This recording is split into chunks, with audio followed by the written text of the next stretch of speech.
Graça e paz, amém? Glória a Deus, mais uma vez juntos para compartilharmos a palavra do Senhor. E hoje eu quero conversar com vocês sobre as fases da vida. Eu não sei se você já reparou, já deu para notar, mas a vida ela é feita de fases. E quanto mais rápido nós entendermos as lições que as fases nos trazem, mais rápido vamos mudar de fase. Vamos para a próxima etapa da nossa jornada. Eu sei que muitos de nós carecemos de uma intervenção divina, que precisamos de um milagre, que precisamos de uma cura, de uma porta aberta, precisamos da restauração do casamento, às vezes da libertação de um filho das drogas, de um marido da bebida, ou de uma paixão incorreta que arrebatou o coração de alguém. Muitas vezes nós nos encontramos sobre a pressão dessa necessidade, e sob esta pressão nós procuramos uma intervenção de Deus, aquele que pode fazer por nós aquilo que ninguém pode fazer, aquele que pode curar a doença que a medicina ainda não conseguiu descobrir a cura, aquele que pode entrar com providência e fazer o sobrenatural. Mas é importante nós entendermos que os milagres realizados por Cristo, na verdade, eles funcionavam como uma isca, para que as pessoas se aproximassem para receber dele a palavra de salvação. A prioridade é sempre que as pessoas se convertam e recebam Cristo como Salvador. Então, hoje muitas pessoas têm dificuldades de lidar com suas fases. E é isso que eu quero conversar um pouco com você, para que você aprenda a entender que às vezes você vai estar no caminho certo, fazendo tudo certinho, e o negócio não vai estar muito bom para o teu lado. Ah, pastor, mas por quê? Pois é, querido, reclama na administração. Vai lá e fala o que está acontecendo.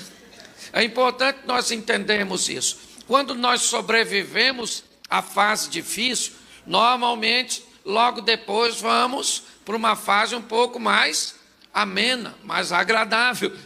Quem aqui já passou coisas muito difíceis, levanta a mão. Pois é, baixa a mão.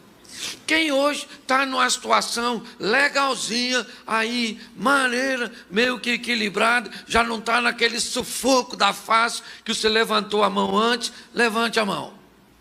E agora levanta a mão quem está sofrendo, não é de hoje. Levanta a mão, a turma do sofrimento. Isso, glória a Deus, eu também vim falar com você. Porque isso não é vida, o nome disso é saga. Ah, pastor, eu não conheço, não sei o que é saga. Vou traduzir, é sua vida. Depois você entra no Google e vai descobrir. Certo? É importante nós entendermos e sobrevivermos às fases. Eu escrevi um texto e quero ler para vocês. A vida não começa nem termina em nós.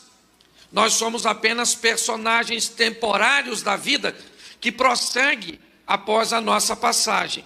Por isso, não confunda o seu tempo de vida com a vida que já existiu e continuará existindo sem você. Aprender as lições trazidas de cada fase é primordial para o nosso crescimento. Já colocamos tudo na boca para estabelecer reconhecimento e já choramos por qualquer coisa. O que foi isso? A fase da infância. Já vimos os pelos nascerem no nosso corpo e as acnes tomarem conta de nosso rosto. O que foi isso? A fase da adolescência. Já achamos que mudaríamos o mundo e achamos que éramos autossuficientes. Que fase foi essa? A fase da juventude. Já passamos por tudo isso, talvez alguns estejam nela ainda. E esperamos que quando chegue a idade adulta, chegamos então à fase da maturidade.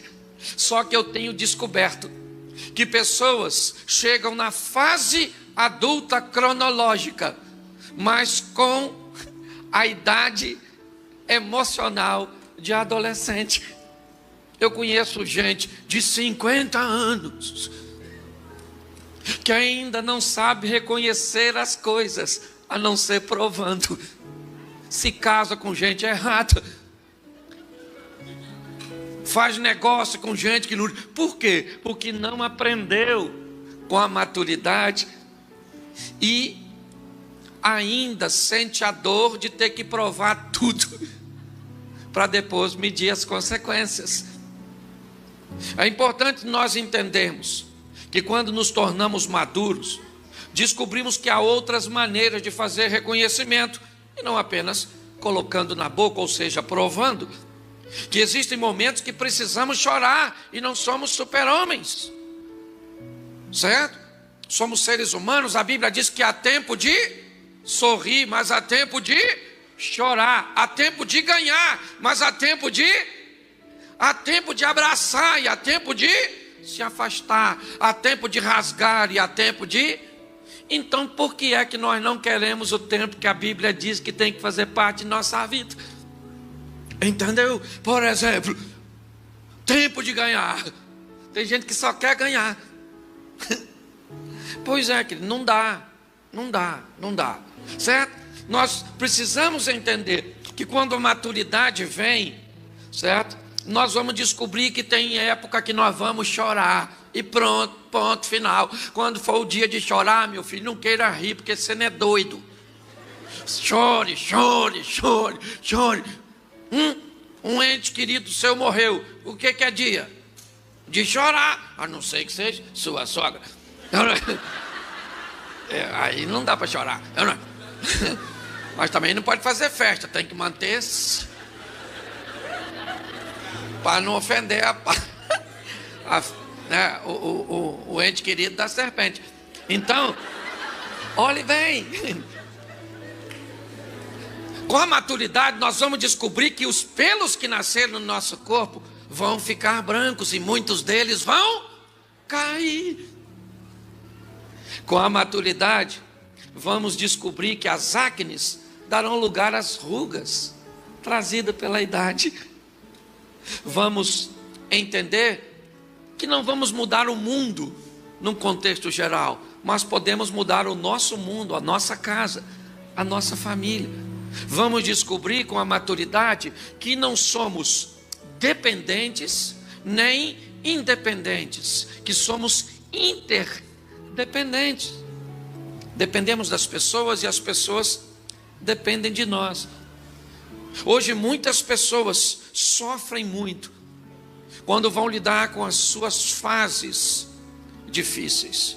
E eu preciso autorresponsabilizar você e a mim também, porque grande parte do sofrimento que eu vejo pessoas enfrentarem, na verdade são reverberações de suas próprias ações. Entendeu? São coisas que as pessoas plantaram e agora estão colhendo, mas na hora da colheita, o seu ego tem muita dificuldade de dizer para ela que ela é culpada dos fatos. Então, o culpado é o governo, o culpado é o marido, o culpado é o fulano, é o pastor, é o Satanás. Vamos culpar alguém que não seja nós, porque eu já estou sofrendo. Botar a culpa em mim vai agregar mais sofrimento ainda. Então arruma um culpado. Mas eu preciso te dar uma notícia ruim, porque não vim aqui falar só coisa boa com você. O maior inimigo que você tem nessa vida é aquele que aparece para você toda manhã, quando você vai escovar seu dente, naquele espelhinho do banheiro, que você olha, quem está lá? Chifrudo, com um tridente na mão. Quem está lá? Quem está lá? Você. Olhando para quem? Para você. Para começar mais um dia onde o diabo tirou folga, porque você sozinho é capaz de fazer sua vida ser um inferno. Sim, a grande verdade é essa. Somos os causadores da maioria dos nossos problemas. Quem é que cria crise no meu casamento? Você? Nunca. Quem é que cria? Eu e a outra pessoa que parece no espelho. Tudo bem que a culpa é mais dela do que a minha. Não vou botar a culpa só em mim. Eu não sou louco. Mas eu preciso inspirar você. Primeiro a entender, porque nós temos uma cultura religiosa muito esquisita. Se está dando tudo certo, eu estou ganhando dinheiro, eu estou com saúde, tudo maneiro. Por quê? Porque eu estou obedecendo e fazendo tudo certo. E se as coisas estiverem dando ruim? Aí eu quero saber por quê. O que está dando errado, Senhor? Onde é que está o culpado? Então, quer dizer que todas as fases de crise são resultados de nossas falhas, de nossos erros? Cuidado com esse sistema, porque isso pode causar muito sofrimento em quem está obedecendo, mas vivendo o tempo de perder, tendo que viver o seu momento de crise. Eu já falei isso aqui, mas eu quero ler para você um texto. E se você puder abrir sua Bíblia, aí acompanhar e marcar, só para você não esquecer, mesmo que não sirva para você mostrar para os outros. Profeta Daniel, capítulo 2, verso 32, eu quero te mostrar 2 textos, aliás 3, que vai elucidar isso para você. Profeta Daniel, capítulo 2, verso 32. Posso ouvir um amém de quem achou? Posso ouvir uma misericórdia de quem está procurando? Isso, profeta Daniel, pra você não esquecer, 2:32. 2:32. Se com esse tempo que eu te dei para você caçar o Daniel, tu não achou, você precisa se converter, ler a Bíblia. Esse dia eu falei assim: abra sua Bíblia no livro de Abraão, capítulo 2, verso 17. O pessoal procurou e de repente uma mulher olhou para mim e falou: mas não tem. Eu falei: a senhora procurou direito? Ela falou: procurei. O senhor está errado. E eu falei: tô mesmo, dona, eu esqueci que não tem Abraão. Aí ela me olhou. Eu falei: a senhora não sabia que não tinha, não? Ela falou: eu não. Eu falei: então desculpa, né, minha senhora? Vamos mudar aí, vamos botar outro livro que tenha na Bíblia da senhora, né? E ela achou que o jumento era eu. Mas eu também não ia chamar a jumenta de jumenta na frente de todo mundo, eu não. Só estou falando agora que ela não está aqui, foi em outro lugar. O ruim é que isso vai para a internet. A jumenta vai descobrir que era ela e eu não vou voltar mais naquela igreja. É isso aí. Que texto é mesmo? Show de bola! Glória a Deus! O jumento ficou só lá onde eu fui. A cabeça daquela estátua era de ouro fino, seu peito e seus braços de prata, seu ventre e sua coxa de cobre, as pernas de ferro e os pés em parte de ferro e em parte de barro. Agora você pode ir para o verso 38. E onde quer que habitem os filhos dos homens, na tua mão entregou os animais do campo, as aves do céu, e fez que reinasse sobre todos eles. Tu és a cabeça de ouro. Daniel está falando com Nabucodonosor. Depois de ti se levantará outro reino inferior ao teu, e um terceiro reino de bronze, o qual dominará toda a terra. E um quarto reino será forte como ferro, pois como ferro esmiuça e quebra tudo, como ferro quebra todas as coisas, assim ele esmiuçará e fará em pedaços. Preste atenção aqui, porque eu só estou mostrando esse texto para mostrar o que Deus está falando com Nabucodonosor. O maior império que já dominou o mundo foi o Império Babilônico. Quando Daniel vai dar o discernimento, a interpretação do sonho, Deus está dizendo para Nabucodonosor: o seu reino representa a cabeça de ouro, o reino mais rico e poderoso, que já dominou o mundo inteiro. Mas depois de você vem um reino inferior ao seu. Na verdade, a fusão dos medos persas, Assuero, Ciro, Dário, como queiram, representa o peito e os braços de prata. Mas depois virá um outro reino inferior, o reino de bronze, a Grécia, os gregos, os helenistas, a sabedoria de Arquimedes e de tantos outros sábios que deixaram um legado para a humanidade. Mas depois de vocês, ou depois dos gregos, virá também os romanos, o ferro. O que Deus está dizendo para Nabucodonosor: você não começou essa história e nem vai terminá-la. Você apenas é um personagem que faz parte dela. Todos nós estamos aqui de passagem, a grande verdade é essa. Somos os personagens que compõem o elenco atual dessa grande dramatização que é a vida. E a pergunta é: que estilo de vida nós vamos levar enquanto estivermos aqui? E que legado vamos deixar para as próximas gerações? Se você tem medo de pessoas, saiba que pessoas morrem.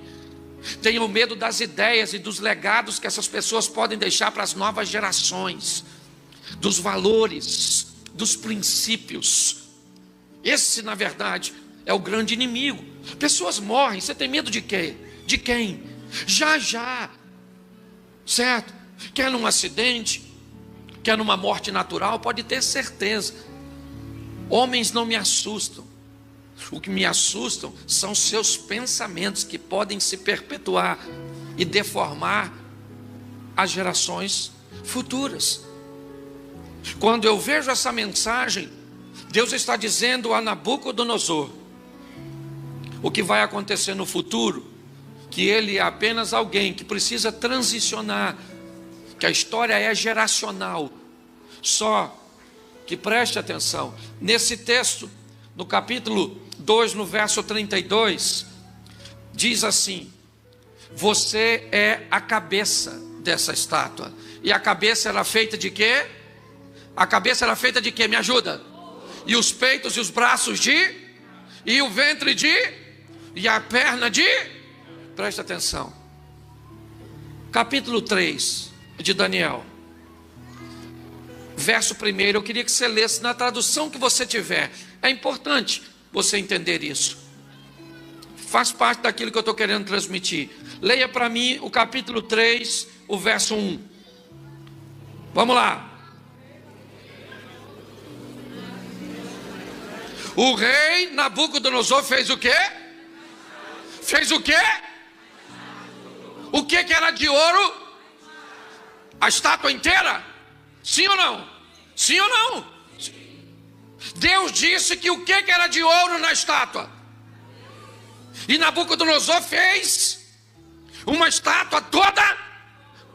Deus disse para ele: você é a cabeça, e depois de você vem prata, vem bronze e vem ferro. Logo em seguida ele faz uma estátua toda de... O que ele está dizendo para Deus? Não tem prata, não tem bronze e não tem ferro. Olhe bem, Deus está dizendo para ele: camarada, viva seu tempo. Aprenda com as lições que a sua vida te traz. Aprenda a passar por essa terra e viver a proposta bíblica: vida em abundância. Sofrimento é pontual. No mundo tereis, mas Jesus disse: eu vim para que tenham vida e a tenham em... O sofrimento é pontual, a vida é abundante. Sofrimento, repita comigo, preciso que você entenda isso. Sofrimento é o quê? E vida. Hoje tem gente vivendo vida pontual, sofrimento abundante. Entendeu? Vira essa tomada, troca o polo. Entende? Sofrimento é pontual. Eu sei que é estranho. A mente da gente é muito esquisita. Por exemplo, às vezes você vem naquele escudo que a gente fala mesmo: você vai vencer, em Cristo você é mais do que vencer. Isso, você vai vencer, você vai vencer. Aí você sai do culto, mas você sai flutuando. Eu vou vencer, eu vou vencer, eu vou vencer. Acabou o culto, vai para casa. Eu vou vencer. Eu vou vencer, gente. Lá na igreja todo mundo falou que ia vencer. Então eu também vou vencer. Aí você janta, toma um banho. É, gente, eu vou vencer. Eu tenho que vencer, gente, não é assim não. Aí você dorme. Manhã de manhã você acorda e diz assim: eu vou vencer, gente. Eu vou. Eu preciso. Depois do almoço, olha a sua frase: eu vou vencer. O que era uma certeza logo depois do culto. Se passar muito tempo, por quê? Isso é gente que só vive de momento. Está na hora de construirmos uma história com Deus, que não precisa de um momento, de um ápice. Não, não, não. Sede firmes e constantes, sempre abundante. É assim que funciona. Nós precisamos preparar pessoas que estejam aptas para andar com Deus. Eu cheguei essa semana passada de uma viagem e eu passei por Londres e vi algo muito interessante, pastor. Os muçulmanos colocam seus filhos para estudar em escolas cristãs. As melhores escolas lá têm valores e princípios cristãos. E os muçulmanos colocam seus filhos, estudam 5, 8, 10 anos nessas escolas e continuam muçulmanos. Os filhos dos crentes vão para a faculdade, 2 aulas de filosofia, os caras já querem questionar se Deus existe ou não. Os caras estudam 5, 10 anos numa escola, e seus pais não têm medo, porque os valores que receberam são fundamentos que vão mantê-los presos à fé. O que nós precisamos, irmãos, é mudar a nossa postura, porque o Deus que servimos colocou o nosso nome no livro da vida para aqueles que recebem Cristo, mas nos deu poder e autoridade para a gente tirar a onda nessa terra. Estou falando de, quando eu falo, a gente fala de prosperidade, eu vi a irmã orando de uma forma muito sábia aqui, sabe? A primeira coisa que as pessoas pensam é dinheiro. Dinheiro! Isso, estou precisando de dinheiro. Aliás, essa é uma beleza da pobreza, porque o pobre acredita que o dinheiro resolve. O chato é o rico, que já descobriu que isso não é verdade. Porque o pobre pensa: se eu ganhar na loteria, eu resolvo todos os seus problemas. Quanto de dinheiro você precisa para comprar uma casa? Depende da casa, certo? Sim ou não? Quanto de dinheiro você precisa para montar um lar? Pare e pense. Tem coisa que o dinheiro não vai fazer. Não estou falando que dinheiro é ruim não, hein? Longe de mim falar uma besteira dessa. O dinheiro é bom. Se você não gosta, anota aí: Bradesco, e deposita lá. Mas eu te falar, seja próspero, porque rico é ter muita coisa de uma coisa só. Próspero é ter o bastante de tudo que se precisa para viver nessa terra. Então nós temos que procurar um estilo de vida que vamos andar com Jesus em todo tempo. Você está hoje precisando? Não tem problema nenhum, Ele está aqui, Ele faz milagre, Ele rebenta. O que você tem? Câncer. Câncer não é nada para Ele. O que você tem? Uma dívida impagável. Ele é dono do ouro e da prata. O que você tem? Um marido bagunçado. Ele pode mudar. Pastor, é minha sogra.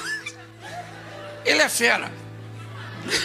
Meu filho está doido. Pois é, a mistura entre a senhora e seu marido não deu certo. Eu não sei qual é o seu problema. Eu sei que Cristo é a solução. Isso. Mas mais do que fazer um milagre por você, Ele quer fazer a sua vida uma vida inspirativa para outros que não conhecem. É assim que funciona.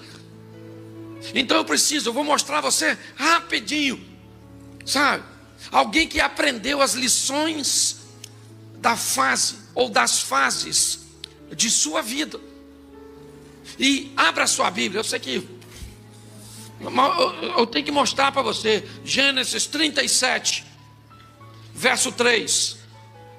Vamos aprender rapidinho com José. Gênesis, eu sei que é difícil de achar. Gênesis 37, 3. Amém? Isso. Israel amava José mais do que a todos os seus, porque era filho da sua, e fez uma túnica de várias. Preste atenção aqui. Eu quero usar o exemplo de José e as fases da vida desse moço, para que você venha entender. A principal fase de um ser humano, qual é? É a sua infância. Alguns psicólogos especialistas na área dizem que praticamente não há memória de 5 anos para baixo. Mas é nesta fase que os valores, é nessa fase que as lembranças, que apesar de não vir à tona, podem estabelecer comportamentos. Quando nós olhamos para isso, o que nós vemos? Nós vemos José, um menino que na fase inicial recebeu de seu pai principalmente amor. Jacó amava José, e Jacó supria as necessidades. Vamos usar a túnica para exemplificar isso. Este menino foi treinado na sua base, ok? Com um treinamento que irá prepará-lo. Provérbios 22, 6. Ensina o menino, a criança, o caminho que ele deve, porque ele vai crescer e não vai se desviar dele. Gente, olha só, até tempos atrás os pais sabiam disso e viviam isso. Hoje os pais me parece que esqueceram disso. A grande verdade é essa. Olha só, hoje eu tive uma reunião com o ministro da Educação, e quando eu fui cumprimentar ele no diálogo, né, eu falei do Ministério de Educação. Ele olhou para mim e disse: não, pastor, o ministério é de ensino, porque é a família que educa. O nosso papel é apenas ensinar. Educar não é papel. E eu achei interessante essa colocação. Mas preste atenção, se é na base que, se nos alimentarmos bem, certo? Vamos nos desenvolver, sim ou não? Se é na base, se formos tratados bem, amor, respeito, carinho, esses valores, vamos estabelecer cidadãos fortes. Não é tão difícil de entender porque que há um sistema tentando deformar a base. Sim, tiramos o homem de casa, tá bom, para trazer o sustento, isso não foi suficiente. A maioria dos animais, ou do reino animal, nunca os dois se afastam de sua cria e delegam a criação de seus filhos para outros, como faz o ser humano. Sempre quando um dos pais não estão por perto, os filhos estão sendo guardados pelo outro.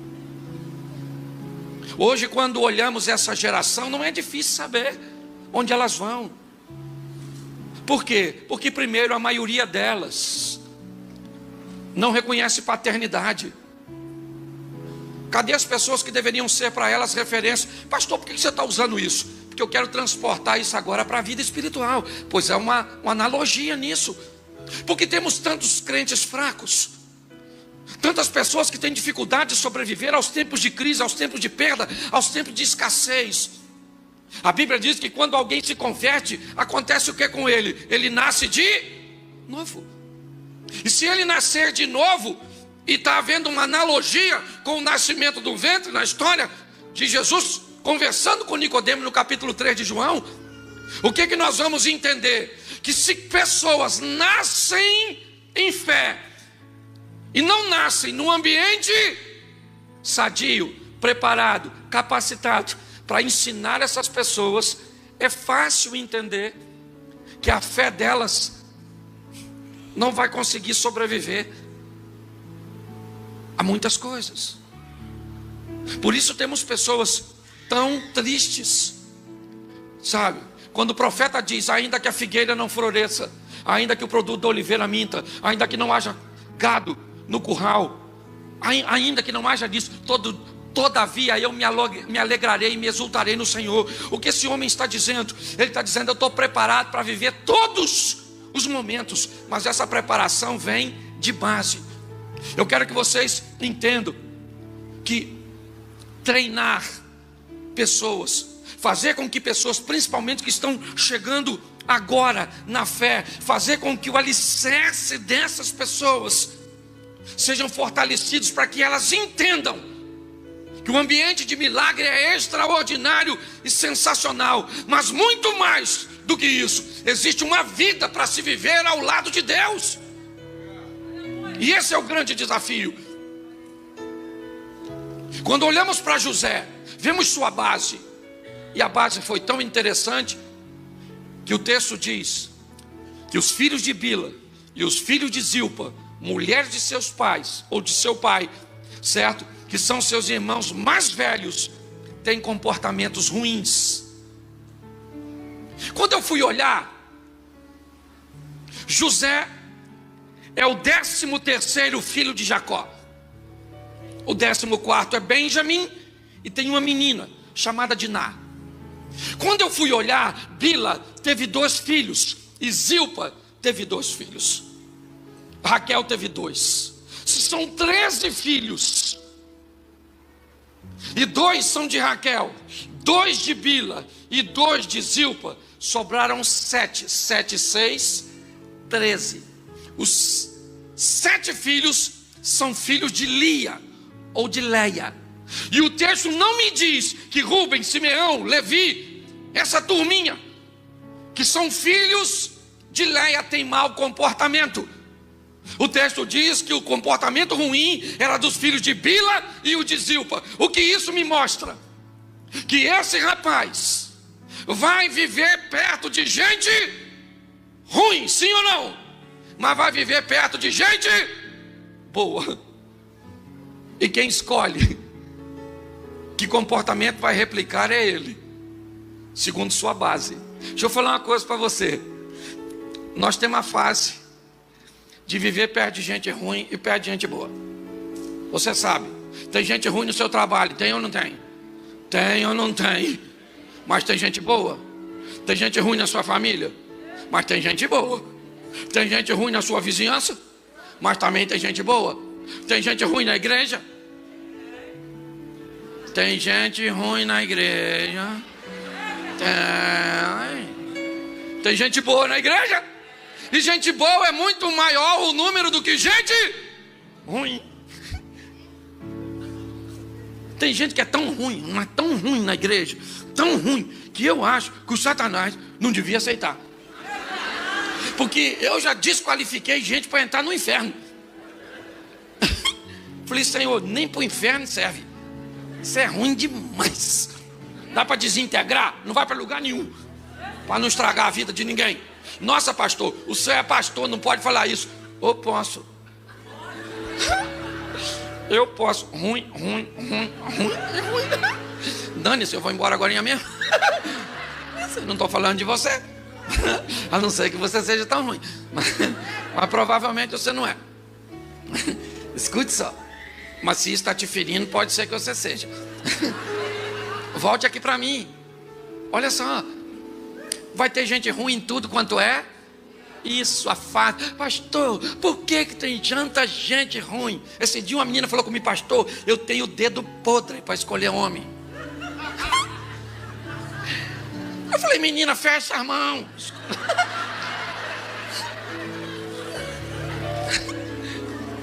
Você está rindo, mas esse assunto é sério. Nós temos que sobreviver. Tem gente na igreja que o pastor pede para orar, ele ora. Não ora. Levanta. Levanta a mão.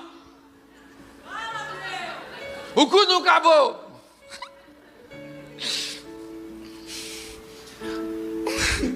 Ai. Uma pessoa dela não pode nem ir para o inferno. O fogo nem acabou, ela já está indo embora. É ou não é verdade? Escute, preste atenção. Tem gente boa e tem gente ruim em tudo quanto é lugar. Entenda. Nós temos que sobreviver a essas coisas ruins, é ou não é? E não nos decepcionarmos e continuar vivendo com gente. Pare de se decepcionar com as pessoas que te feriram, que te machucaram. Oh meu Deus, nunca mais. Esse dia uma mulher falou comigo: nunca mais, pastor, quero saber de homem. Homem é tudo igual. Eu falei, você é rodada, hein? Ela falou: por quê? Eu falei: você conhece todos os homens. Aí ela falou: não era isso que eu quis dizer. E eu falei: e eu também não queria dizer isso. Já que você mudou seu discurso, eu mudo o meu. Mas o que ela está me referindo? O que ela está escrevendo para mim? Que ela já se decepcionou tanto com suas escolhas, que ela já acha que é tudo igual. Não é tudo igual não, gente. Não é não, tem muita gente boa nesse mundo. Entendeu? Muita gente boa. Onde está? Quer que eu preste consultoria? A minha eu já achei. A sua mulher é boa? Boa. Muito boa? Boa. Muito boa? Boa. Boa, boa, boa, boa. Achar bom já tá bom. Muito bom não casava comigo. Porque eu não sou. É um desafio, gente. Quando eu olho para esse indivíduo, eu vejo ele sobrevivendo aos exemplos negativos. Sim ou não? Sim. E agora ele vai ser vendido por seus irmãos. Ele vai ser vendido como escravo. E aí eu pergunto a você: ele vai ser vendido como escravo porque ele pecou? Não. Não. Então por que ele foi vendido pelos seus irmãos? Se ele não fez nada para ser vendido. Por que ele foi vendido pelos irmãos? Se ele não fez nada para ser vendido. Pelo mesmo motivo que você está sofrendo hoje e não fez nada para estar sofrendo hoje. Porque esse sofrimento que você está vivendo hoje e não é causado por você, é apenas uma fase da sua vida que você tem que aprender e viver com dignidade. Porque Deus vai falar com pessoas através da sua dor. Deus vai mostrar quem Ele é na vida de um fiel. É assim que funciona. Ele vai ser vendido pelos seus irmãos. E alguns deles tinham um comportamento muito ruim e não foram vendidos. Mas ele foi. Porque foi a fase de José.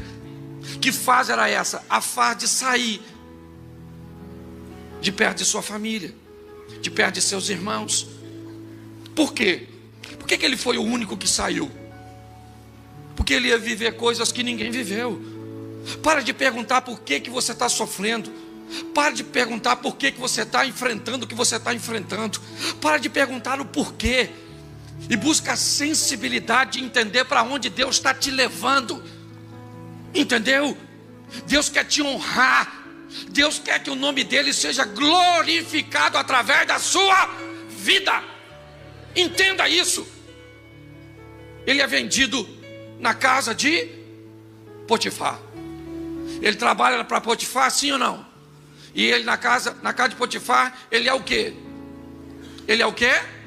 Ele trabalha para seu senhor. E quem é que enriquece? Quem é que trabalha? José. Quem é que enriquece? Potifar. Quem é que trabalha? Quem é que enriquece? E quem é que trabalha? E quem é que enriquece? O que é isso, pastor? Isso é o tempo que José vai aprender a conviver com a bênção dos outros, com o enriquecimento do outro, com o bem-estar do outro. Porque tem gente que tem que amadurecer para ver o outro vencer. Tem gente que não é capaz de ficar satisfeito de ver um irmão seu, um filho seu, ter um estilo de vida melhor. Tem gente, eu já vi mãe desejar que um filho rico ficasse pobre, porque os outros pobres, ela sabia que não tinham comprometimento, nem engajamento com propósito para ficarem ricos, mas ela sentia dor e queria que aquele que estava bem perdesse o que tinha. Deixa eu falar uma coisa com você. Nós temos que ter muita maturidade para ficar satisfeito com o sucesso dos outros. José na casa de Potifar, ele trabalha, Potifar enriquece. Ele trabalha, o Potifar enriquece. E ele vai aprender uma coisa também na casa de Potifar. Ele vai aprender a lidar com gente que está acima dele. Acima. Sempre vai ter alguém acima de você. Eu falei isso aqui esses dias. Às vezes nós vamos viver perto de pessoas que têm coisas que nós nem gostamos, mas nós, iludidos, acabamos querendo. Um tempo atrás, eu fui num local e o cara me levou para me dar uma volta de jet ski. Pensa num troço legal. Menino, um jet ski grandão. Ele falou, vai lá, pastor. Ele estava numa lancha e eu fui com o jet ski. Rapaz, quando eu voltei com o jet ski, gostou? Falei, como é que não gosta disso, irmão? Isso é maneiro demais. É caro. Ele falou, não, pastor, compra para você. Eu falei, rapaz, vou comprar um negócio desse. Um jet ski. Fui para casa. Cheguei em casa. Primeira vez que eu andei. Falei com a minha mulher assim, filha, andei num jet ski. Filha, pensa num troço maneiro, o jet ski. Eu vou comprar um jet ski para mim. A mulher é extraordinária. Ela me fez uma pergunta que eu não tinha parado para pensar. Para andar onde, Cláudio?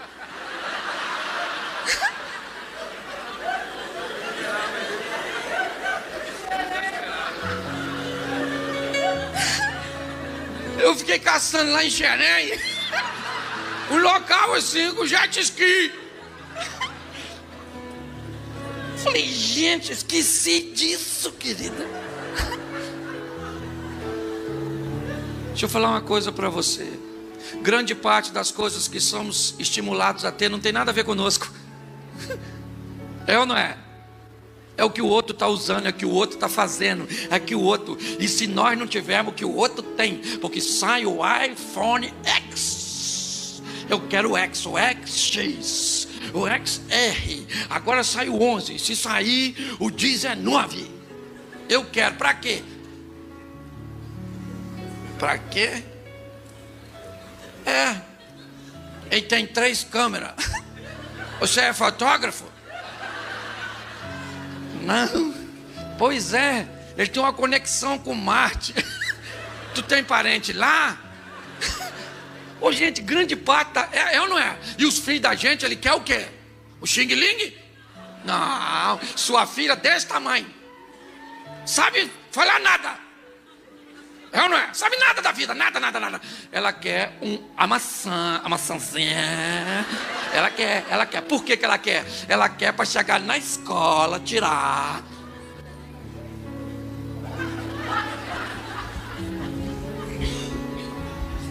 Sai daqui. Entendeu?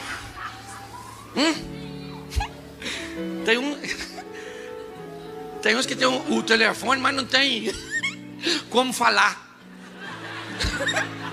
É porque não tem dinheiro não. Tem que ficar caçando na frente da casa dos outros uma rede aberta.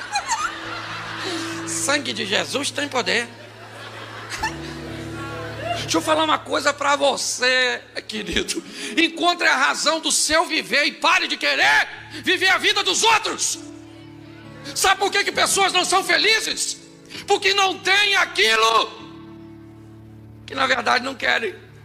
Porque a maioria já tem tudo que quer.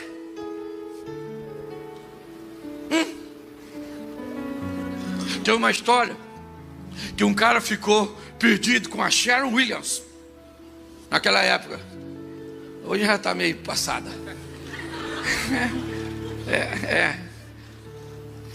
E no deserto ele queria que ela desse um beijo nele, e ela disse que não ia dar. E de tanto ele insistir, ela disse: eu vou te dar um beijo, mas se alguém me perguntar se eu te dei, eu vou falar que não. Ele falou assim: então eu não quero. Que se eu chegar, o legal é você me beijar e eu falar. Se eu falar lá que você me beijou e falar que não me beija, então também não quero. Porque o importante para a grande maioria das pessoas insatisfeita hoje não é de não ter as coisas, é das pessoas não saberem, sabe? Ou de saberem que ela não tem.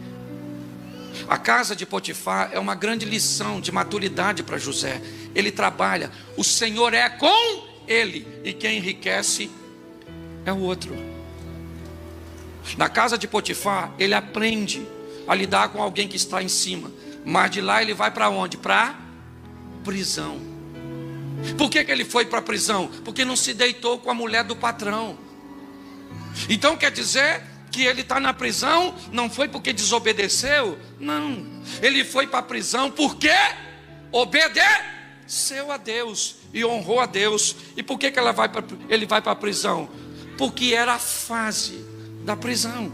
O que ele vai aprender na prisão? O que não aprendeu na casa de Potifar. Na prisão ele vai aprender a lidar com poucos recursos, e na casa de Potifar tinha muito. Na prisão ele vai aprender a viver em igualdade com gente que está no mesmo nível, pois todos eram presidiários, considerados criminosos. Enquanto no local ele lida com fartura dos outros, agora ele lida com a sua escassez. Enquanto aqui ele vai aprender a lidar com alguém que está sobre ele, aqui ele vai aprender a lidar com alguém que está em pé de igualdade. Mas o tempo da prisão passou, e agora ele está no Egito como governador. E como governador, o que é aquilo? É uma fase da vida dele. Ela também passou. Ele não teve o queridinho do papai para sempre. Ele não teve a casa de Potifar para sempre. Ele não teve a prisão para sempre. Ele não foi governador para sempre. Porque não existe para sempre, a não ser na eternidade. Tudo aqui é transitório. E precisamos aprender as lições. Quando eu olho para governador do Egito, o que eu descubro? Primeiro, que agora está na hora de realizar seus sonhos. Note que é a última fase da vida dele. Ele é governador do Egito. O que ele sonhou quando era menino, e teve que viver sob as bases para não se corromper, para chegar a alcançar seus sonhos. E agora, enquanto na casa de Potifar, ele lida com pessoas que estão acima dele, na prisão com alguém que está no mesmo nível, mas agora como governador, ele vai ter que aprender a lidar com gente que está abaixo dele. O que é isso? Isso é a vida de José. O que é isso? Isso é a minha vida, a sua. Eu já tive o tempo de morar na casa dos outros. Eu já trabalhei de pedreiro, de balconista, de motorista. Eu já trabalhei de office boy. O que foi tudo isso? Foram fases da minha vida. Eu já vivi momentos onde um homem rico me emprestou dinheiro. Eu já vivi momentos onde esse homem rico me pediu dinheiro emprestado. Por quê? Por causa das fases. Eu não sei o que você está vivendo hoje. Eu sei que você está no lugar certo. Você está aqui porque Deus está presente aqui. Deixa eu te falar uma coisa. Há uma guerra no mundo espiritual. E se o diabo tivesse vencido, você não teria vindo aqui. Eu não sei a desculpa que Deus deu para você. Eu vou lá porque a minha amiga me chamou. Eu vou lá porque o pastor Cláudio Duarte vai estar pregando. Tudo isso foi uma desculpa que Deus deu para você. Mas você só está aqui por um motivo. Porque Ele resolveu que você estaria, tirou de você todos os obstáculos. O que você viu, quem aqui foi capaz de notar que para estar aqui hoje, venceu o trânsito, venceu chuva, venceu isso, venceu aquilo? Levante a mão. Olha aí, só os que sabem que venceram. O restante nem notou, porque os anjos entrou com a providência de forma discreta. Não deixou nem tu perceber. Por quê? Porque Deus tem um propósito para você nessa noite.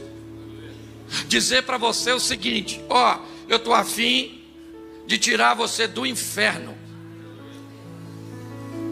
e colocar você no reino dos céus. E eu posso fazer aquilo que você precisa, mas eu também posso não fazer. Por quê? Porque não estou afim. Ah, então eu vou embora. Então isso é o chifrudo? Vai lá. Deixa eu falar uma coisa para você, querido. Aprenda a viver o seu momento. O seu momento. Ele é ruim, mas é seu. Entendeu? Ruim, mas é seu. Eu termino aqui. Fui viajar essa semana passada. A companhia aérea esqueceu de me avisar que o voo estava cancelado. Aí eu perdi o voo de Campinas para Portugal. Estava com minha mulher. Quando eu estou sozinho é mais tranquilo. Eu sou itinerante. Entendeu? Eu sou. Então estou acostumado com essas coisas. Durmo em qualquer lugar, como qualquer coisa. Tem hora que dá para comer. Sai às vezes do voo ou do aeroporto. Vou direto para o púlpito pregar. Mas minha mulher estava comigo. E quando no Santos Dumont avisou, cancelou o voo. Eu falei, mas como cancelou? Não me avisaram. Eu falei, então me coloca no próximo. Mas o próximo voo, o senhor perde a conexão. Primeira coisa que eu pensei, Satanás. Seu maligno perturbando a minha vida. Eita, miserável. Empoderei o diabo, mas pensa, empoderei. Quando de repente eu falei, não.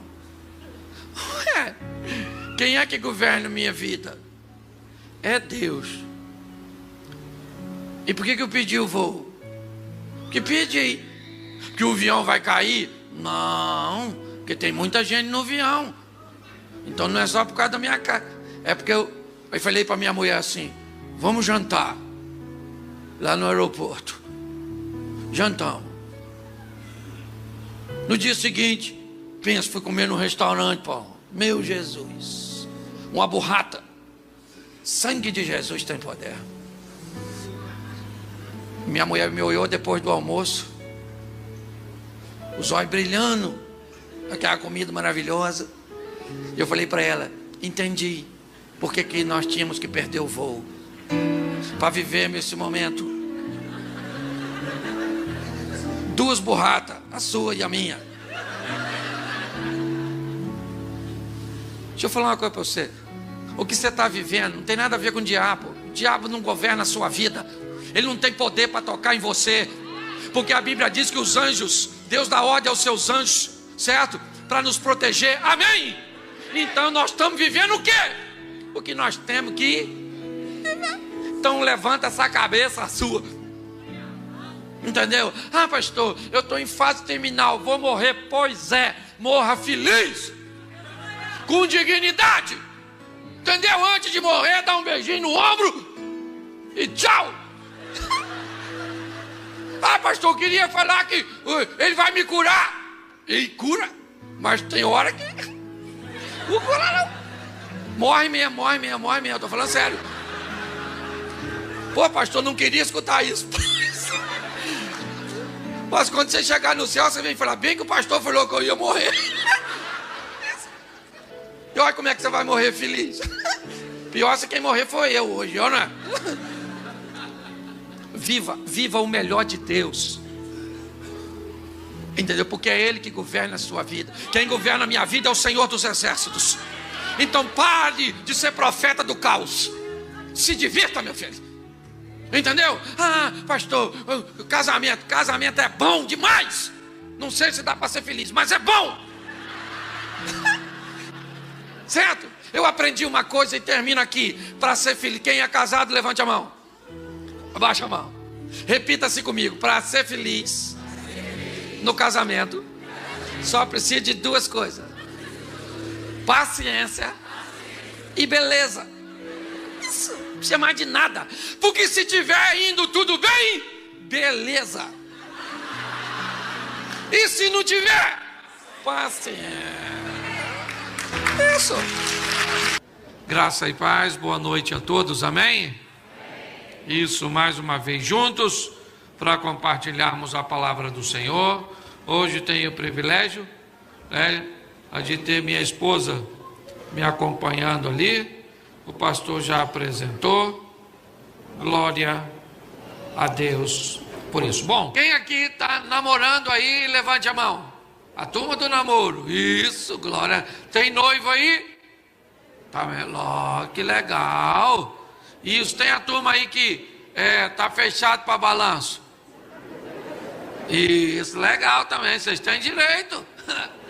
Não pode ficar fechado muito tempo, senão a fila anda. Certo? Bom, hoje, gente, eu quero conversar com vocês sobre relacionamento. Foi o assunto que eu mais falei ao longo aí dos últimos anos. E a minha proposta para vocês hoje são pequenas mudanças que podem fazer grandes diferenças na nossa vida. Às vezes ficamos esperando ou aguardando mudanças extraordinárias. Aguardamos que algo extraordinário, sensacional, marcante aconteça para melhorar meu casamento, para melhorar meu relacionamento com meus filhos. Nós, muitas vezes, aguardamos que algo tremendo aconteça, mas muitas vezes não entendemos que a somatória de pequenas coisas podem fazer grandes transformações. Eu não sei se você já viu, né?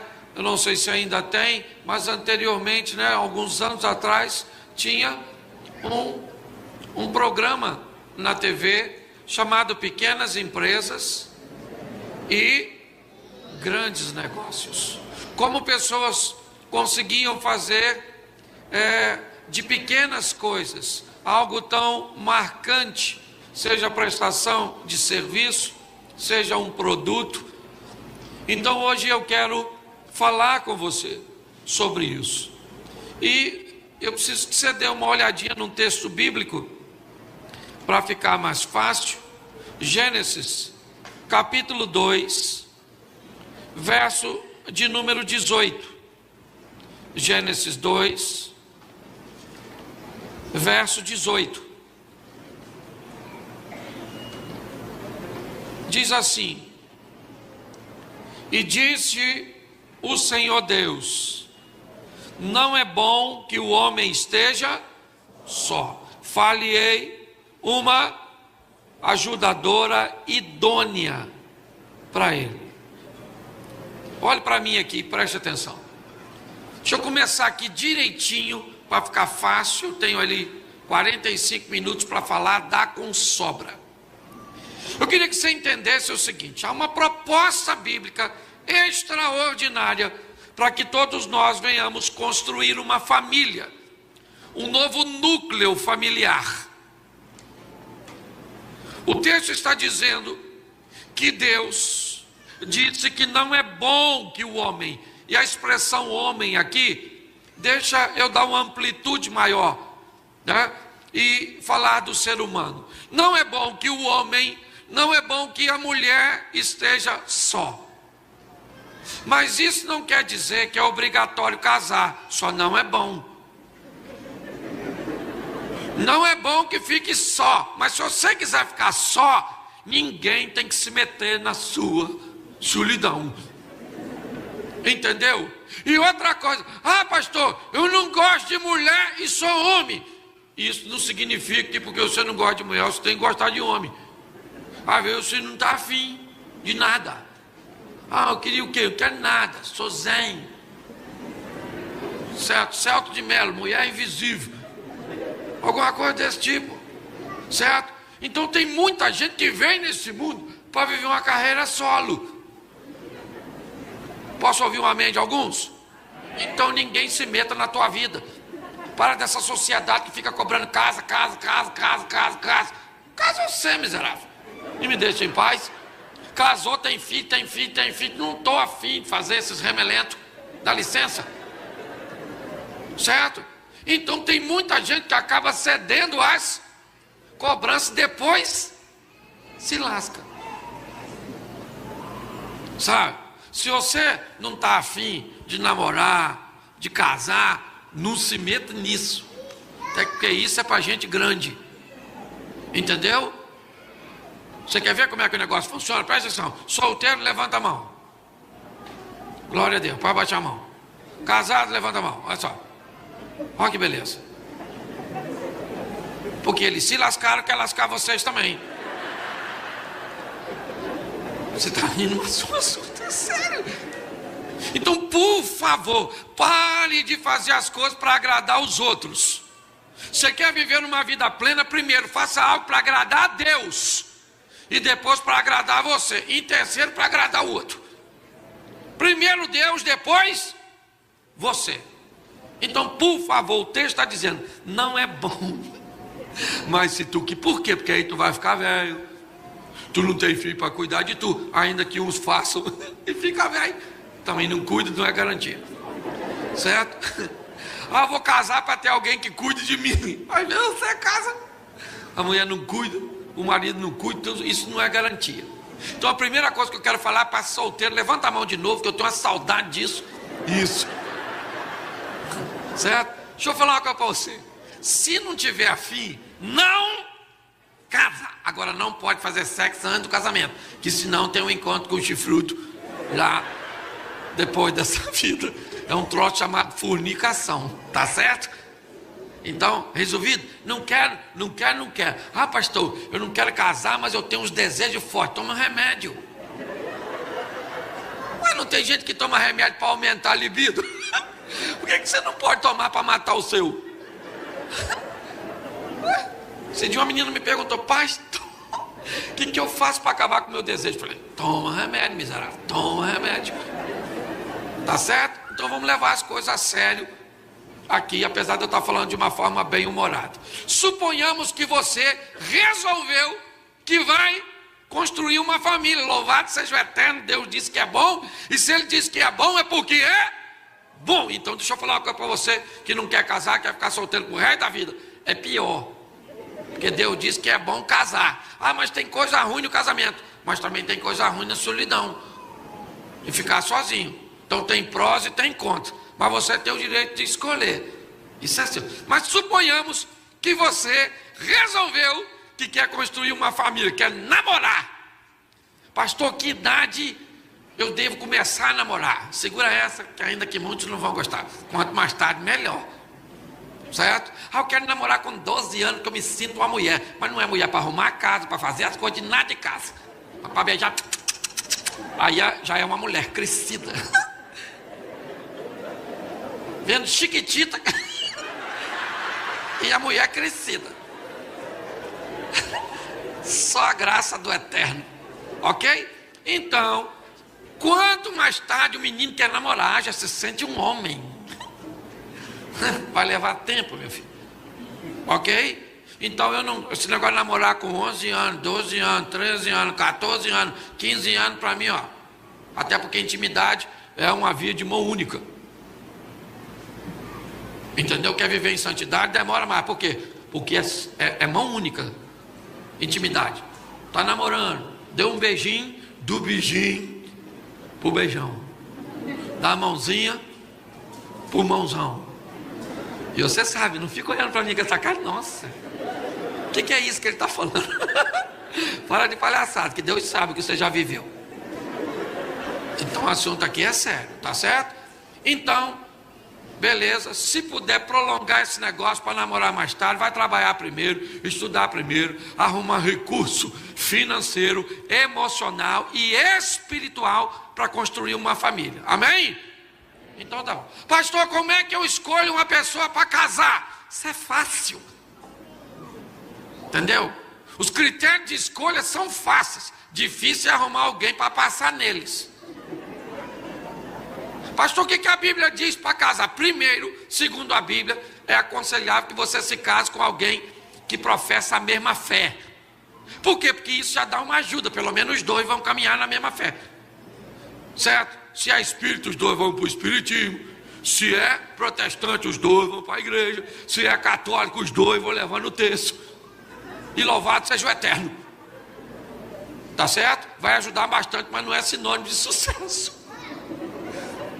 Segundo, quer escolher alguém? Seus hormônios têm que gostar da pessoa. Ah, por que você não namora fulano? Aí você olha para fulano, seus hormônios dizem. Então quando você vai escolher alguém, os seus hormônios tem que gostar. Você é cheia do Espírito Santo, fala a língua estranha, vê bola de fogo, vassoura de fogo. Mas quando você vê seu namorado, tem que te dar calor. Sangue de Jesus tem poder. Já estou vendo ele em cima de mim. Louvado seja Deus. Você olha para sua namorada, tem que falar, vou rasgar no meio, maluco. Fica tranquilo que ele casa e não rasga nem na beiradinha. Mas tudo bem. Mas tudo bem. Escute só. Se você quer construir um relacionamento sadio, você tem que observar coisas altamente relevantes. E uma delas é também se os seus hormônios. A sua mãe vem, nossa, olha que menino bom, família boa, educado. Aí você olha para o menino. Nossa, educadinho, nossa. Olha, esse menino tem dinheiro. Tu vai fazer amor com a nota de 100? Ô, garopinha gostosinha. Não é nada disso. Ok? Então escute só. As pessoas estão tomando uma das decisões mais importantes da sua vida, construir uma família. E tem muita gente que vem nesse culto aqui para fazer campanha por causa das besteiras que fez na escolha, ou dos filhos que fez quando misturou o seu DNA quanto do maldito. E aí saiu nesse monstro desse menino. Não é? E não ri não, que é seu filho. Escute só. As pessoas estão pegando coisas sérias e tratando de qualquer maneira. Então tem sim que olhar para seus hormônios, entendeu, querido? Seus hormônios têm que gostar do adversário. Querer. Posso ouvir um amém? Amém. Tem que olhar a família de origem. Você tem que ir lá visitar a família do rapaz. Hoje eles se casam e não sabem nada um do outro, nada. Ah, pastor, casei, meu marido é um ogro. Você vai olhar a família. O pai dele é Shrek. E ela quer que ele tenha um comportamento de Dom Juan. Quanto mais critério as pessoas tiverem na hora de tomar decisões sérias na sua vida, é importante, tem que saber a escola. Vai lá ver como é que ele trata a mãe dele. Tempo atrás uma menina falou comigo: pastor Romeu é um menino bonito, inteligente, crente. Quase que me apaixonei. Eu falei: esse menino está solteiro. Ela falou: pastor, só estou assim com a dúvida. Eu falei: o quê? Ele é nervoso, pastor. Ele bate na mãe dele. O que o senhor acha, que eu devo casar com ele? Eu falei: claro. Aí ela falou assim: o senhor acha que é de Deus? Eu falei: se é de Deus eu não sei, mas essa senhora precisa parar de apanhar para ele bater em você que está novinha. Aí ela falou assim: o senhor acha que ele vai bater em mim? Eu falei: querido, um garoto que bate na mãe. Aí ela falou assim: não quero ele mais não, pastor. Falei: lamento muito pela mãe dele, que vai continuar apanhando. Não, na verdade, botei a véia numa fria.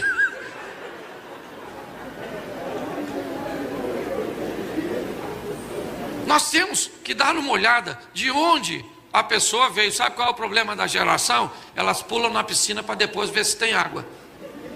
E aí já se quebrou todo. Então, se você vai se catar namorando, vai lá na casa dela um dia.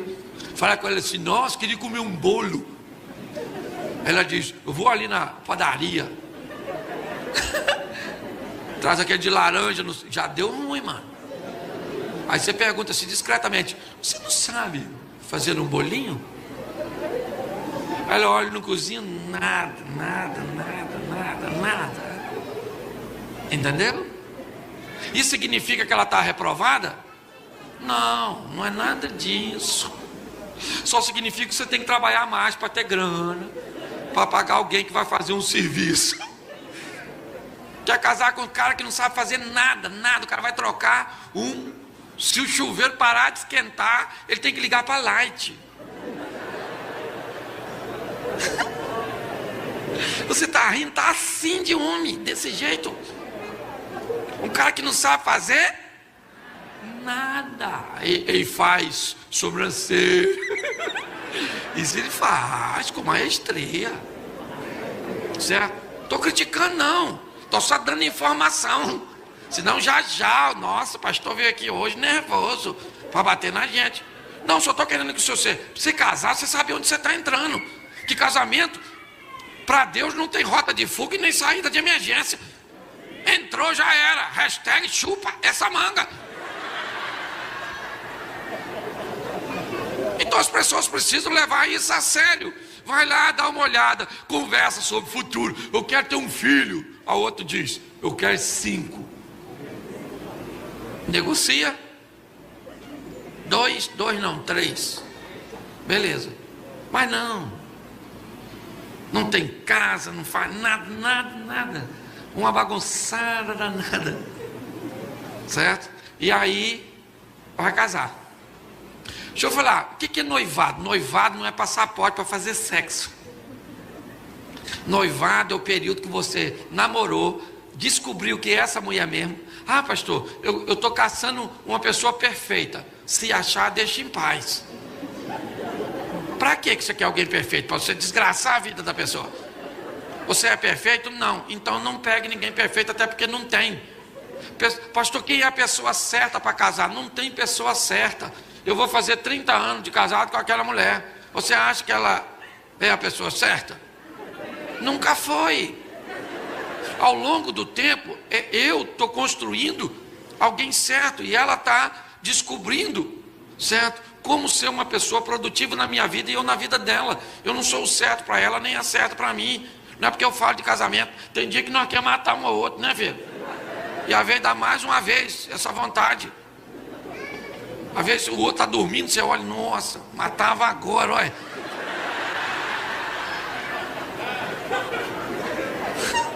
Então para com essa palhaçada de querer um casamento perfeito, sabe? Para com isso, isso é uma ilusão. O casamento tem que ter problema. Porque o maior, gente, o momento mais maneiro do casamento é a hora das pazes. Depois de uma briga que você fala: me perdoa. Cachorro. Te odeio. Ô, gente, vamos parar de criancice. Vamos levar esse negócio a sério. Ok? Então você vai escolher. Vamos lá, quero casar, quero. Então o que você precisa entender? Que você vai precisar, por exemplo, noivado. Decidir que é ela. Então agora noivado é o período que eu monto recursos. Tem gente que consegue se casar com uma casa própria. Mas isso necessariamente não precisa acontecer assim. Tem gente que diz assim, quem casa quer, mas isso não dá para a realidade de todo mundo. Então às vezes tem que começar numa casa de aluguel, com pouquinhos móveis, certo? Com um frigobar de geladeira, sim ou não? Com um copinho de geleia, sabe? Tem gente que mora numa casa tão apertadinha no começo, que para o sol entrar, nós temos que sair. Mas é muito legal você construir alguma coisa ao lado de alguém. Eu vim falando com ela hoje, nós estávamos batendo papo. Quando nós casamos, nós não tínhamos nada. Pensa no... Sabe aquela música? O ladrão foi lá em casa, quase morreu do coração. Eu acho que foi lá em casa, na época que nós casou. Nada, nada, nada. Uma cama tão apertada que nós sonhávamos o mesmo sonho.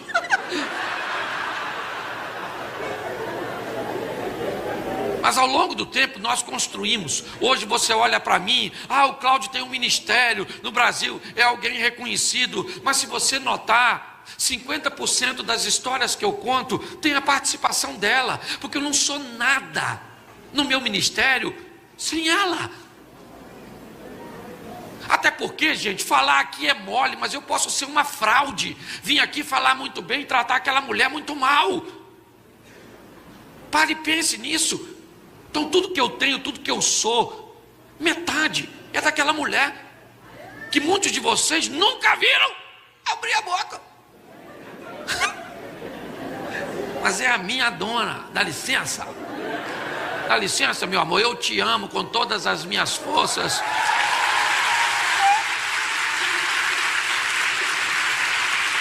Você entende? Então, vai querer casar? Então eu preciso explicar a você o que é isso. Aí você precisa entender um pouco do que é homem e o que é mulher. E aí é que o bicho pega.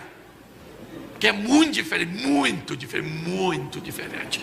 Seu marido quer comer alguma coisa, ele diz assim: domingo eu quero comer uma feijoada. Vamos fazer um churrasco? Quero comer um peixe.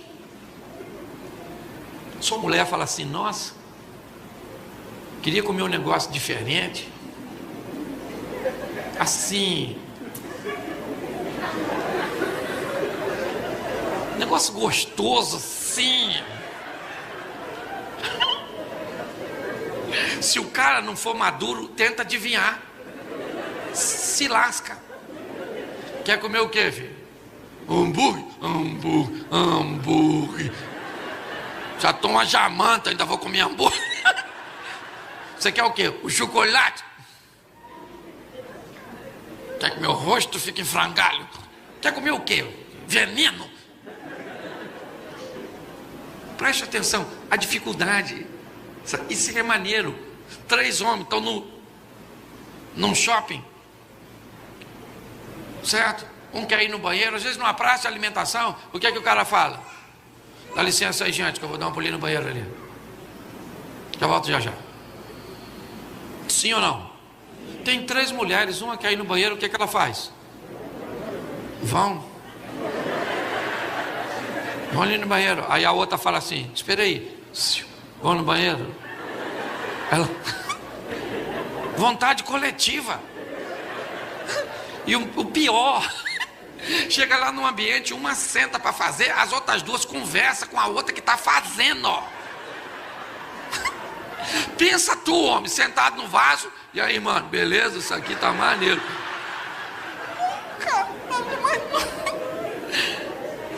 Você tá rindo? Quando nós olhamos para que um homem e uma mulher vivam junto, inevitavelmente nós vamos ter que respeitar as diferenças. E essas diferenças é porque o tempo não dá para eu dimensionar tudo aqui.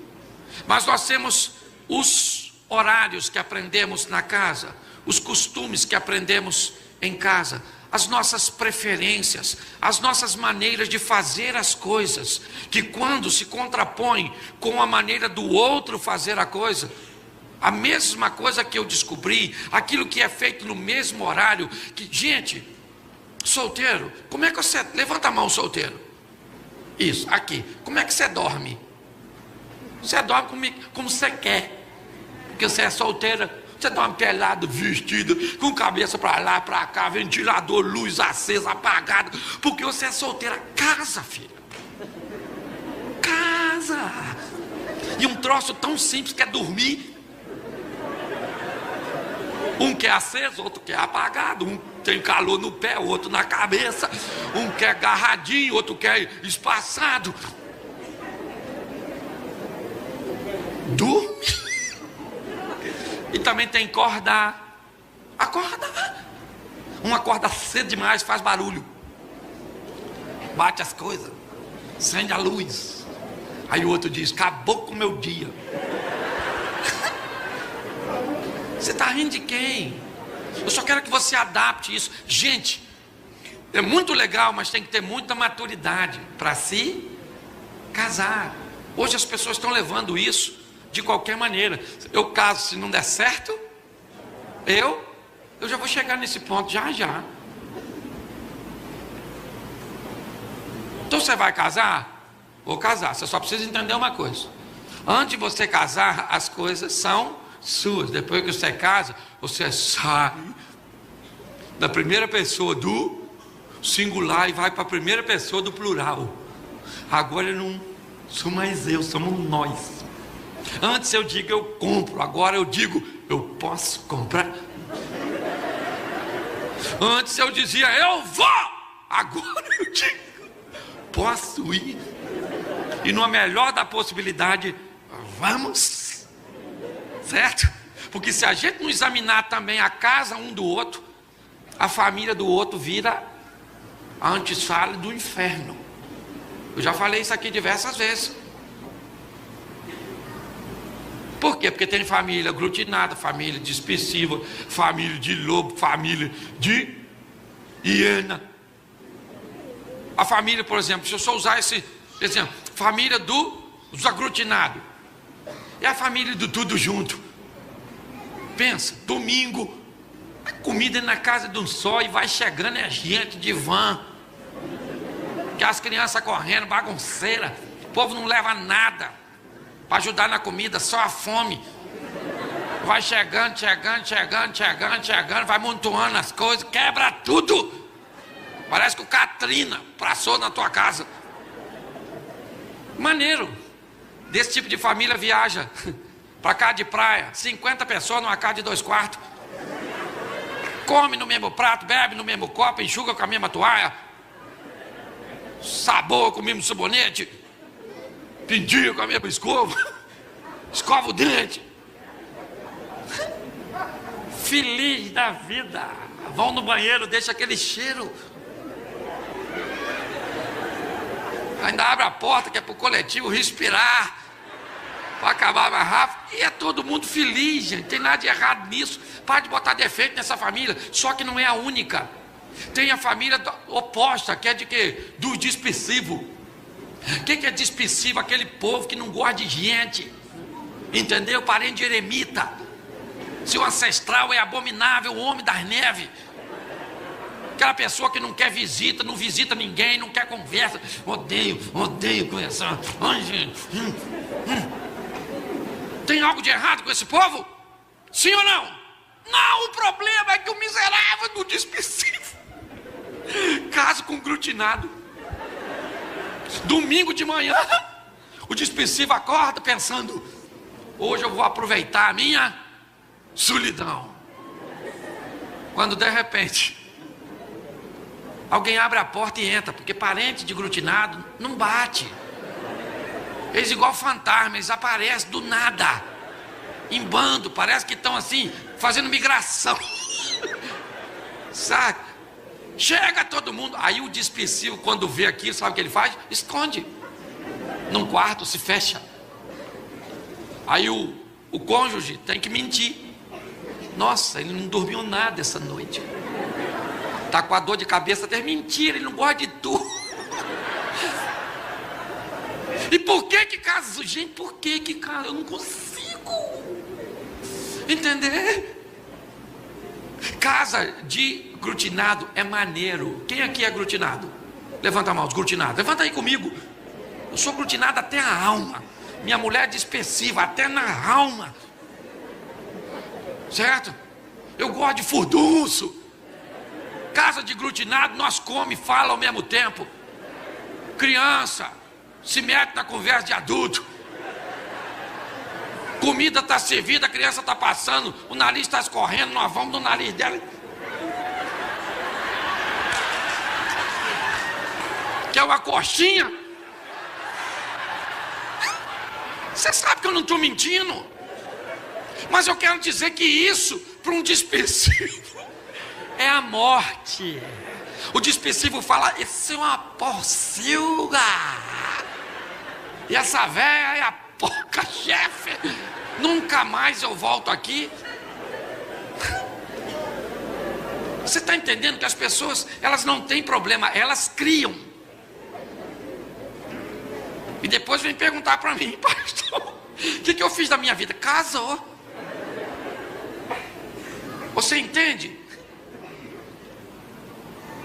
Você vai na casa de um dispersivo, gente, cara dispersivo, parece assim que uma bomba atômica caiu, matou todo mundo, um silêncio sepulcral.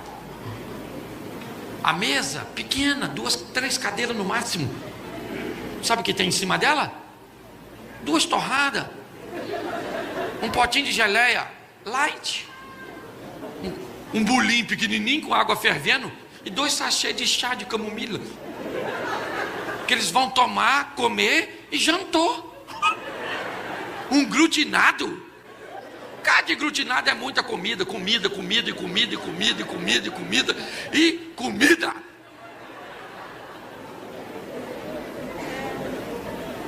Glutinado chega na casa do dispersivo, ele come o pires, o prato, o bule. E ele fala, esse povo tem dinheiro, mas vai tudo pro inferno. Esses infelizes. Na casa de um dispersivo, se uma mulher está amamentando e ela quer amamentar, sabe o que ela fala? Gente, queria pedir desculpa a vocês, porque estou lactante. O glutinado de lac. Isso é chocolate, alguma coisa assim? Dá licença que eu vou me ausentar para dar de mamar ao meu bebê.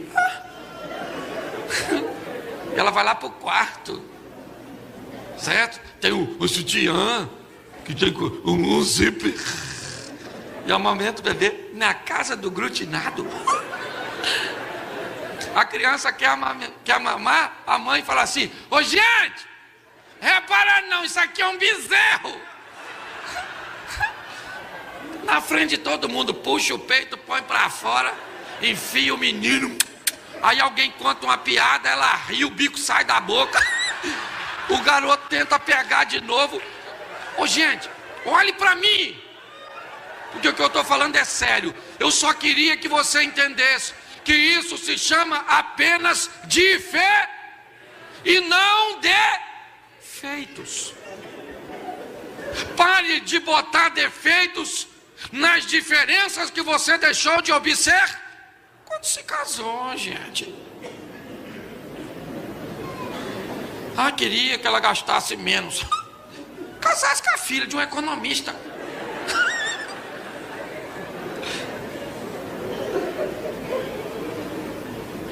As pessoas têm dificuldades de olhar de uma forma mais plena, mais ampla.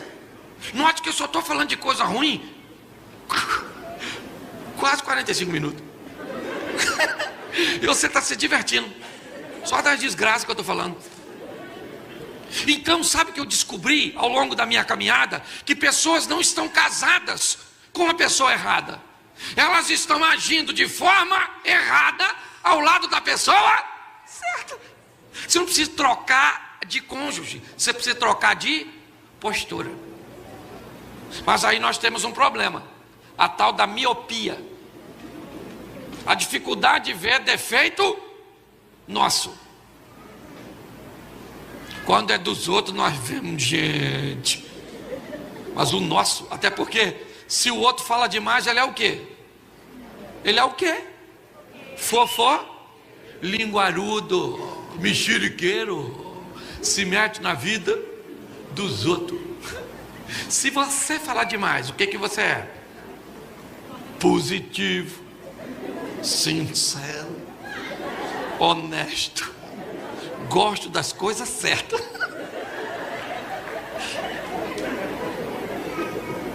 Esse dia uma moça falou comigo: minha sogra é uma cobra. Eu falei: é, uma véia, cobra mesmo. Aí ela falou: é cobra, pastor? Eu falei: cobra, sua sogra é uma cobra. Eu falei: mas essa cobra tem um filho. Ela falou: eu sei. Eu falei: e esse filho tem uma mulher. E o filho de cobra é o quê? Ela falou: cobra? Eu falei: e cobra casa com o quê? Ela falou: aí não. Aí não, bicho. Eu falei: não, cobra casa com a princesa. Isso aí é conto de fada. Então às vezes você está jogando contra seu próprio time. Essa é a grande verdade, sabe? Aí começa o desleixo, aí começam as agressões verbais, a falta de admiração, as colocações pejorativas. Aí sabe o que faz? Divorcia. E sabe o que faz? Coloca a culpa do divórcio todo no cônjuge, no outro. E sabe o que faz? Casa de novo. E sabe o que faz? Lasca a vida de outro. Porque as pessoas se divorciam sem cuidar de fatores que elas contribuíram para que aquele relacionamento terminasse. E deixa eu falar uma coisa para vocês aqui. Casamento é tão sério que, segundo a Bíblia, é para uma vez só. Até que a morte o separe. Deixa eu falar uma coisa para você: a perspectiva de vida nossa aumentou. Vai demorar, solteiro. Falei para você, 30 anos, eu e ela. Vê se morri. Vê se ela morreu. Nada, saúde irritante.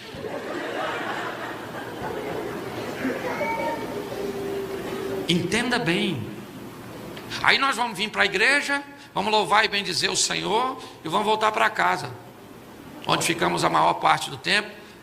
Um ambiente inóspito, agressivo, de incompreensão, de distanciamento. Nós estamos na igreja, vamos até para o céu. E eu não estou dizendo que não vai, não. Você vai até para o céu quando morrer, mas sua vida aqui vai ser um inferno, porque não aprendeu a lidar com as diferenças das pessoas.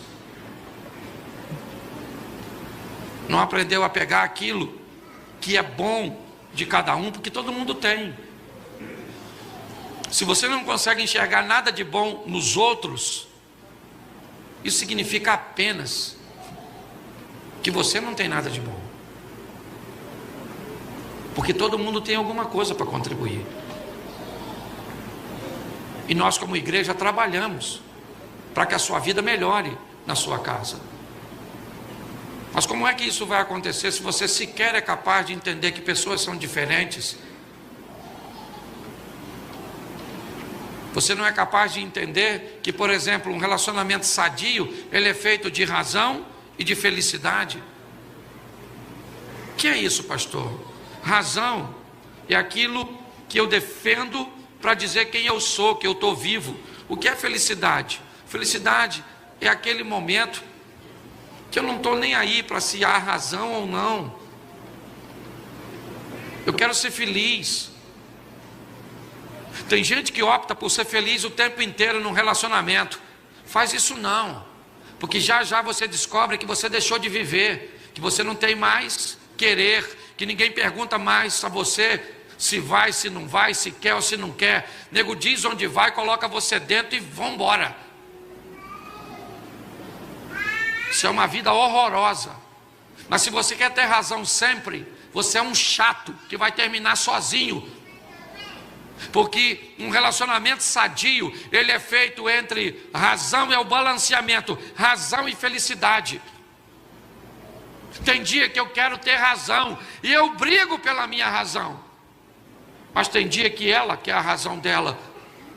E aí ela tem direito, porque se eu quiser razão todo dia, eu anulo ela.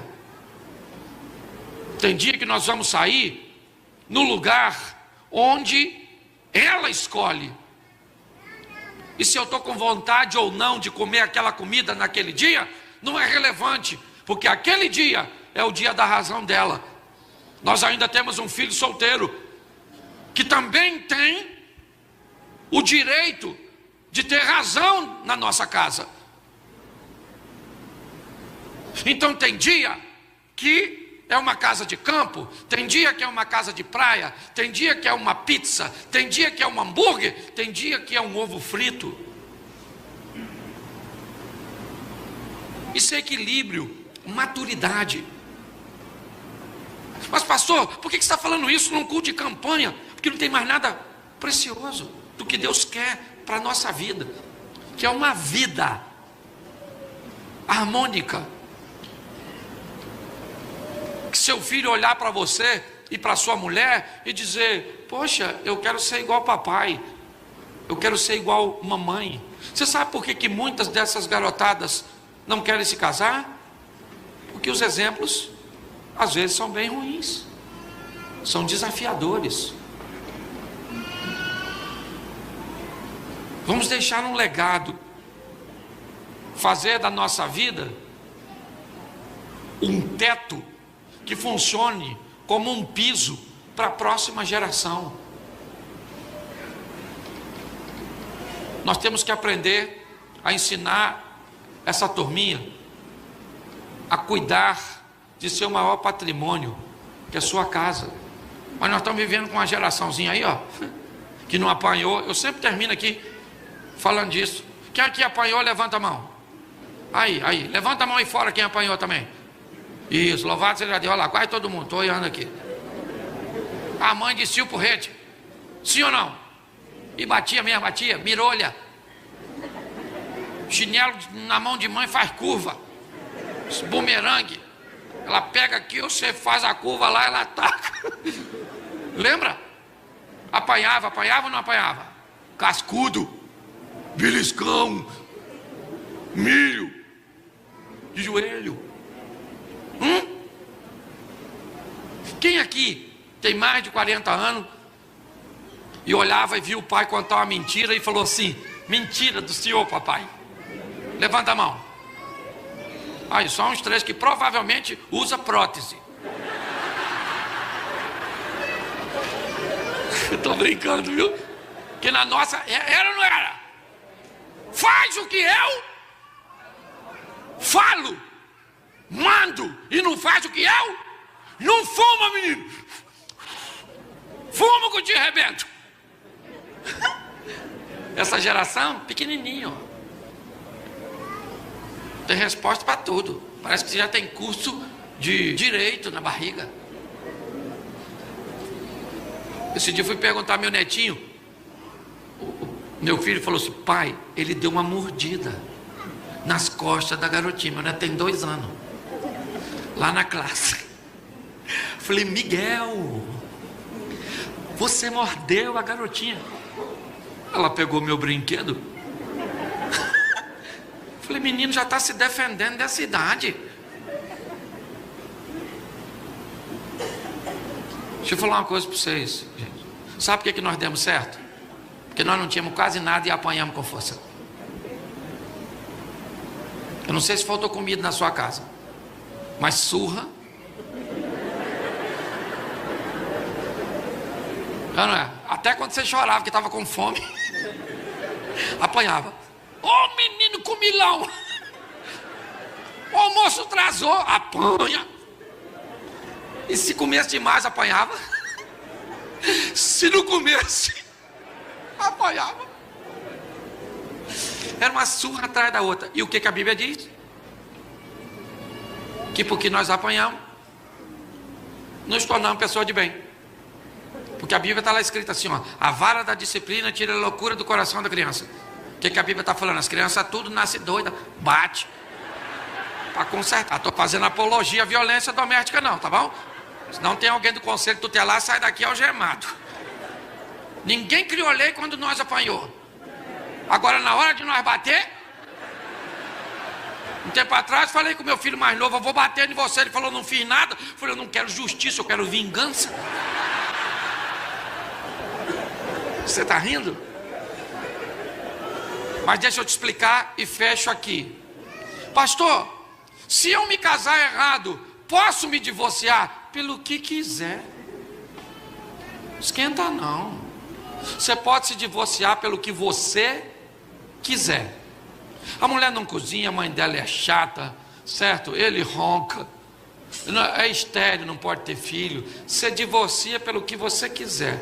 Você só precisa dar uma olhadinha na Bíblia para saber qual o motivo do divórcio dá direito a você de casar de novo. Entendeu? Porque divórcio é uma coisa, novo casamento é outra coisa. Pastor, literalmente, no meu casamento tem que acontecer o que para eu poder casar de novo? 100% de certeza, um dos dois morrer. E se você vai casar com viúvo, tenha cuidado, que normalmente é o bom que morre primeiro.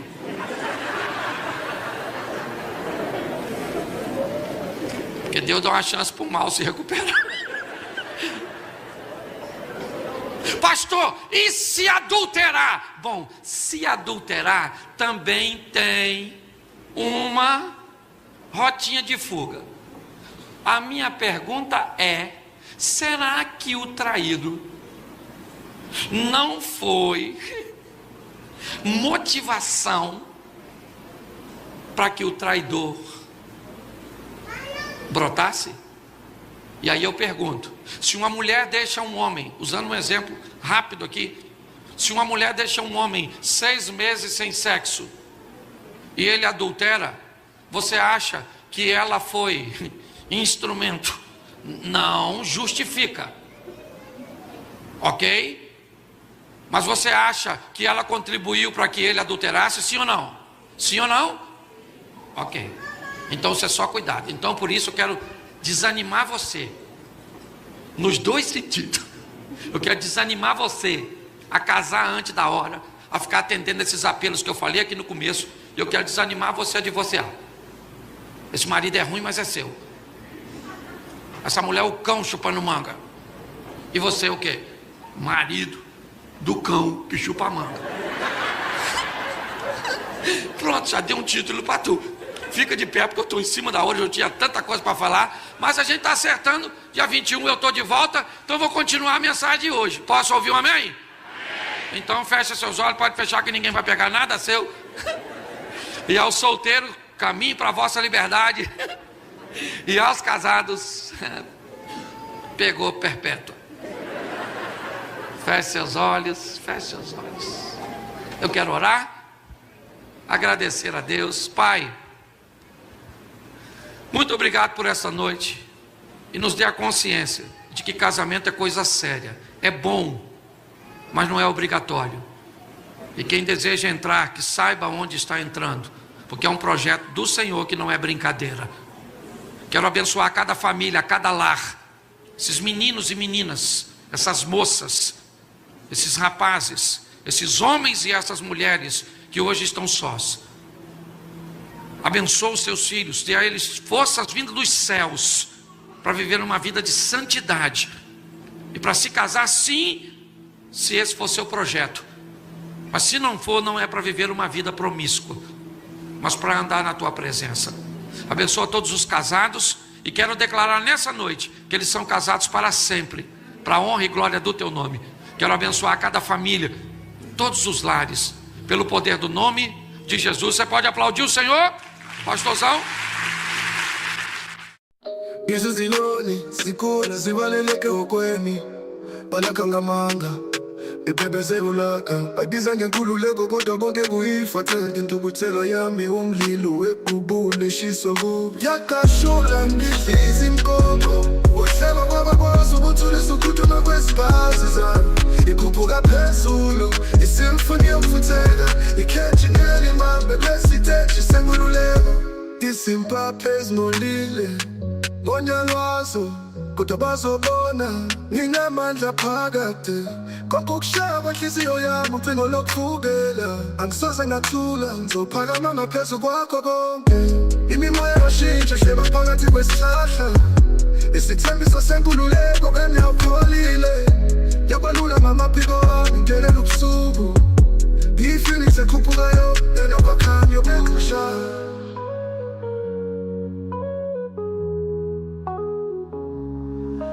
Yakashula ngihlezi inkoko uhlema kwabakwazi ukuthulisa ukuphuthuma kwezibhazi zami ikhuphuka phezulu isimfuni yokufuthela ikheji ngelimambe lesiteji senkululeko nginyone endizayo ngindizelela ngeni ukushiya ubumnyama ngemuva impi yangoba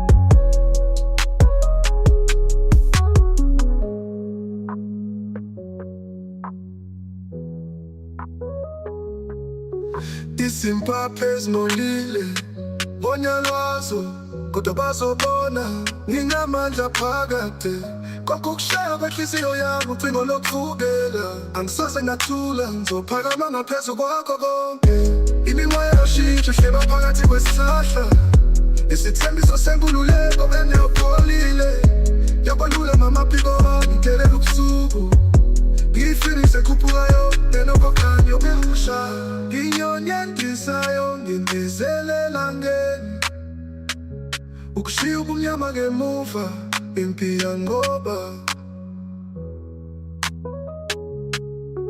yakashula ngihlezi inkoko uhlema kwabakwazi ukuthulisa ukuphuthuma kwezibhazi zami ikhuphuka phezulu isimfuni yokufutheka ikheji ngelimambe lesiteji senkululeko yakashula ngihlezi inkoko uhlema kwabakwazi ukuthulisa ukuphuthuma kwezibhazi zami ikhuphuka phezulu isimfuni yokufutheka ikheji ngelimambe lesiteji senkululeko